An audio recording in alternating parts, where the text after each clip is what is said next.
Chers camarades, chers collègues, bonjour à tous et à toutes. Nous vivons dans notre établissement les conséquences évidentes et politiques qui, au fur et à mesure des années, ont œuvré pour affaiblir et financiariser l'hôpital public. Les stratégies des gouvernements successifs se mesurent à l'appauvrissement de la réponse aux besoins de santé qui fait du centre hospitalier d'Avignon la victime d'une volonté de dégrader le service public pour le rendre concurrentiel. Si nous pouvons imaginer et analyser les conséquences budgétaires néfastes engendrées par un projet de loi de financement de la sécurité sociale dont l'ONDAM ne permet pas de maintenir la dépense à hauteur de ce qu'elle est l'année précédente, année après année, c'est l'austérité qui s'installe et a pour conséquence directe une dégradation continuelle des conditions de travail et donc de prise en charge en soins de la population. La CGT dénonce depuis longtemps cette situation et appelle ce jour 14 novembre les salariés, les agents, les usagers à se rallier à son appel pour agir, pour remettre au cœur des préoccupations des professionnels de santé l'unique nécessité de soigner et pas de subir. Aujourd'hui, journée d'action nationale pour peser sur le vote des députés qui vont déterminer les moyens alloués aux hôpitaux, aux cliniques, aux EHPAD et aux établissements d'action sociale. La CGT sur tous les territoires rappelle la responsabilité des élus qui vont décider par leur vote d'un projet de loi de financement de la sécurité sociale qui va engendrer 4 milliards d'économies dans les hôpitaux dans les prochains mois et donc des conséquences dramatiques. Ce sont des milliers de lits, de postes qui vont encore disparaître. Jusqu'à quand? La CGT est moteur de cette journée de mobilisation qui n'est que le début d'un processus de contestation, de protestation et de proposition au niveau national. Alors que la ministre de la Santé prétend que l'hôpital n'est pas une entreprise, la loi de financement de la sécurité sociale demande encore plus d'économies et de coupes budgétaires sur le dos de notre santé à tous. Quelle politique de santé pour nous, nos enfants, nos patients, nos résidents, nos aînés et la population? Nous avons beau répéter que la santé n'est pas une marchandise et l'hôpital ne peut être géré comme une entreprise, nos directions sont sourdes et continuent d'appliquer aveuglément des mesures qui ne permettent plus d'exercer nos missions correctement. Devant les différentes politiques d'austérité depuis des années, des lits, des postes sont supprimés. La financiarisation de la santé publique entraîne une dégradation de l'offre de soins. Plus de rentabilité avec moins de matériel et de personnel. La santé publique n'a jamais eu vocation de rentabilité, mais de permettre un accès aux soins égal à l'ensemble de la population. Sur le centre hospitalier d'Avignon, après de multiples crèves, contraints de retour à l'équilibre financier, alors que la direction, sous l'injonction de l'ARS, veut supprimer 95 postes en 2 ans, les agents sont à bout, les services à l'os. Des centaines de mouvements se décident tous les jours dans des services de soins techniques et administratifs qui sont tous au service du patient. À ce jour, au niveau national, 270 services d'urgence sont en grève. Sur le centre hospitalier d'Avignon, 9 services sont en grève illimitée.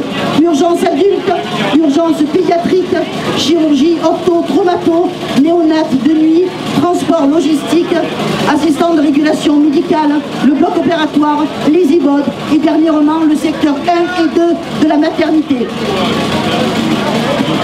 Mais pour que toutes et tous puissent gagner la satisfaction, leur juste revendication, et pour que nous puissions créer un rapport de force plus fort, nous œuvrons plus que tous les services comprennent la nécessité de s'unir.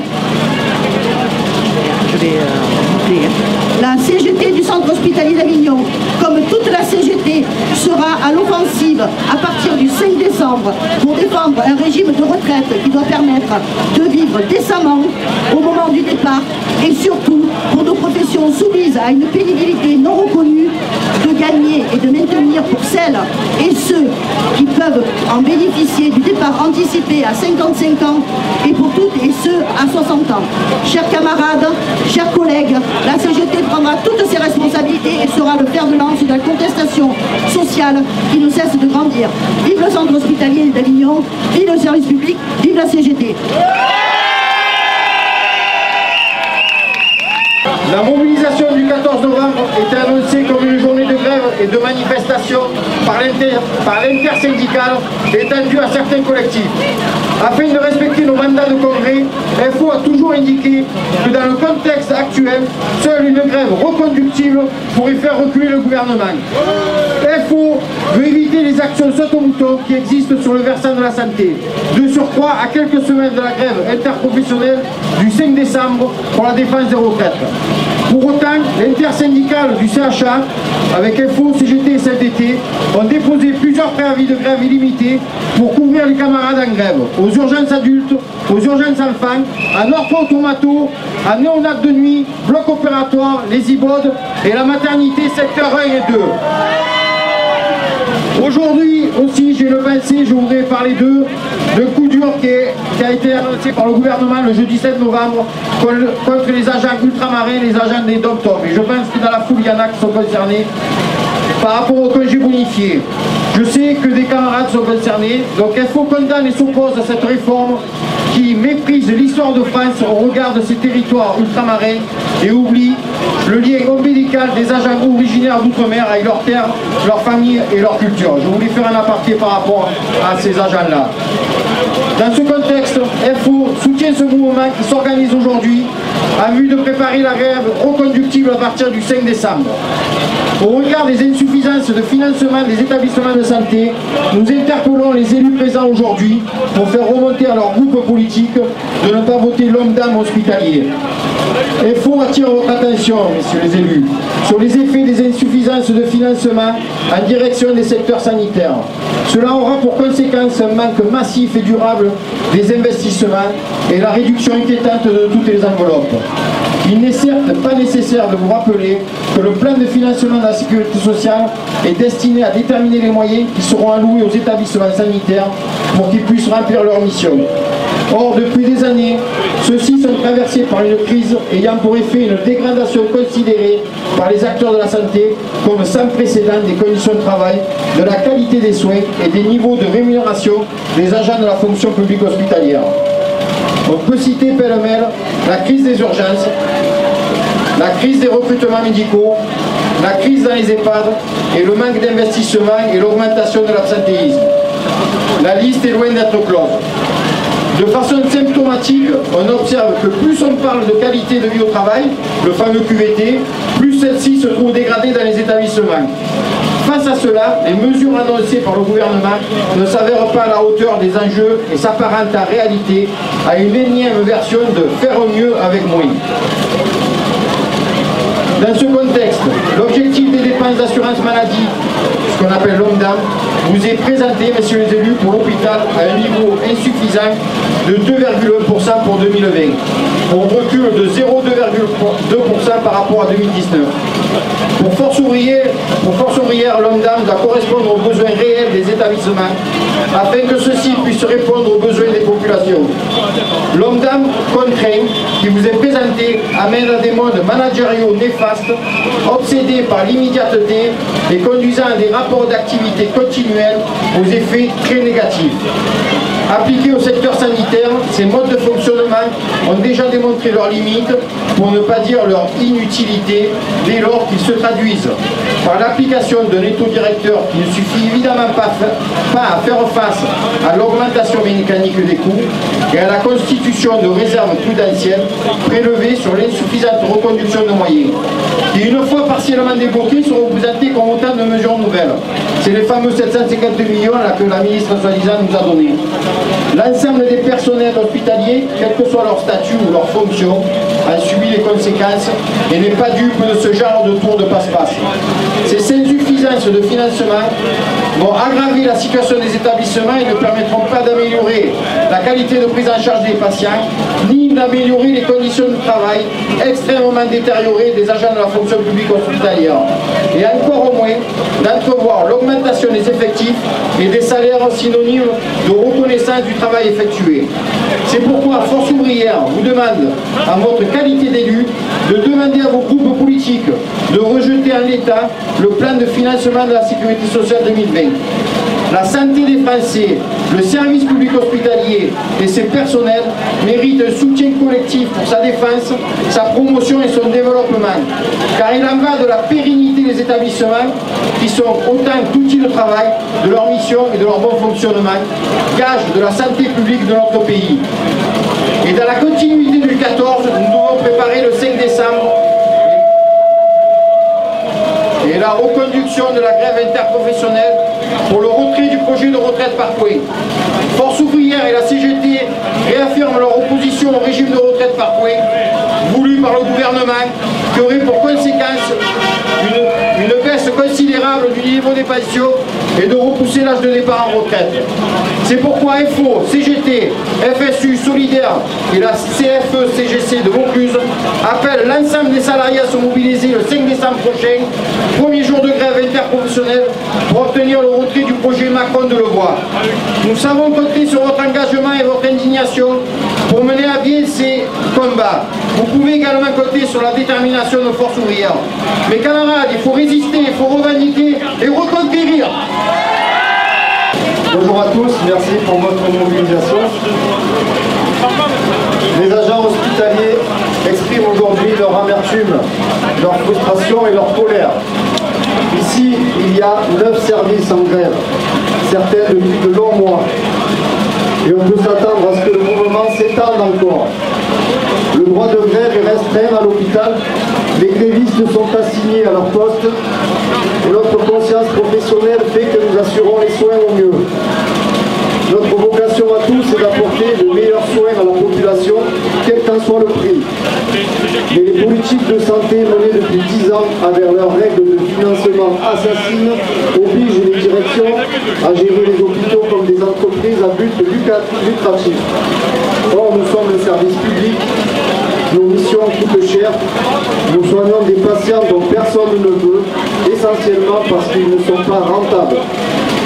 L'objectif politique qui est d'asphyxier financièrement l'hôpital est bien atteint, puisque nous sommes irrémédiablement en déficit.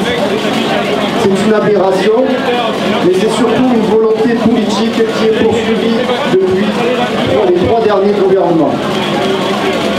Depuis des années, la priorité des directions n'est donc plus de soigner, mais de faire des économies. Les restructurations, les fusions de services, les fermetures de lits, les réductions de personnel, les modifications d'amplitude horaire s'enchaînent à un rythme infernal. La plupart de ces mesures qui répondent à une logique absurde déstabilisent profondément les collègues, détériorent le service rendu et détruisent notre service de santé. Nous sommes arrivés au bout du système. Le personnel est écœuré, à bout de souffle, et l'hôpital crève. Nos patients ont besoin de lits d'hospitalisation, hospitalisation à domicile. Nous manquons cruellement de lits 2 jours sur 3 dans notre hôpital. Alors que le nombre de patients qui attendent quotidiennement leur hospitalisation sur des brancards aux urgences augmente, l'hôpital continue de fermer des dizaines de lits chaque année. Qu'importe si on ne peut plus accueillir les usagers, il faut faire des économies, on vous dit. On en a ras-le-bol des économies, on veut des lits. Nos patients ont besoin de personnel à leur service pour garantir leur sécurité, les accueillir et assurer leur prise en charge, entretenir les locaux, le matériel, faire fonctionner l'hôpital. Alors que l'activité augmente chaque année, l'hôpital supprime les postes à tour de bras. Après avoir déjà éliminé près de 200 postes en 6 ans, la direction doit encore en retirer 95. Peu importe s'il n'y a pas de personnel pour soigner nos usagers, il faut faire des économies, on vous dit. On en a ras-le-bol des économies, il nous faut du personnel. Nos patients ont besoin de matériel adapté, fiable et fonctionnel. Mais il n'y a plus d'argent, on dit. Alors on fait durer, on récupère, on bricole. bricole, on rafistole le matériel qui est vétuste. On achète moins cher, on retarde les commandes, on n'achète même plus. On en arrive même à compter sur la générosité des associations pour financer certains équipements. L'hôpital devient un dispensaire de brousse, mais on fait des économies. On en a marre des économies, on veut du matériel.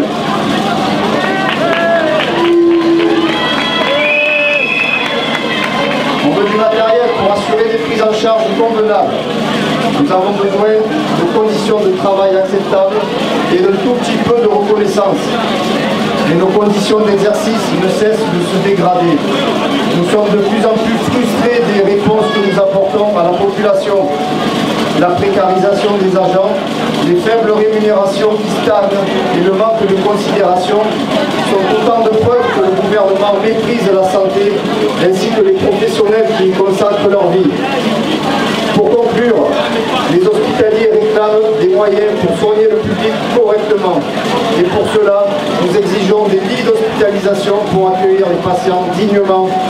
Nous réclamons des effectifs à hauteur des besoins. Nous voulons du matériel du XXIe siècle, fiable et en quantité suffisante. Nous ne demandons pas la charité ou des primes réservées uniquement à certains. Nous demandons la revalorisation du point d'indice qui est figé depuis 10 ans. Nous espérons que le public, en tant qu'usager, fasse pression sur le pouvoir politique. Le système hospitalier crève à vue d'œil. Ces agents s'épuisent et se désespèrent. La santé ne doit plus être considérée uniquement comme une charge financière ni comme un bien commercial. Il faut changer les règles de financement pour espérer sauver l'hôpital et qu'il reste au service de tous les publics. Vous l'aurez compris, les agents hospitaliers veulent simplement faire leur métier et prendre en charge leurs patients correctement. Merci de nous aider et de leur donner les moyens. Alors bonjour à toutes et à tous, on m'a demandé de dire quelques mots dans cette manifestation. Je tiens à préciser qu'il y a quelques jours en arrière, je rencontrais une délégation des personnels hospitaliers, notamment des urgences de l'hôpital d'Avignon. Nous avons échangé longuement sur ce qui est en train de se passer. Je m'étais engagé à soutenir ce mouvement et à faire savoir que nous étions en train de travailler à une journée départementale de rassemblement. Je me satisfais que tout cela ait abouti à cette journée du 14 novembre qui me fait, de mon point de vue, que l'introduction à un mouvement qui va devoir s'amplifier. Tel est le sens de la journée du 5 décembre. On ne peut que se satisfaire de ce moment que nous vivons tous ensemble, dont on peut considérer, je le répète, qu'il n'est que le début.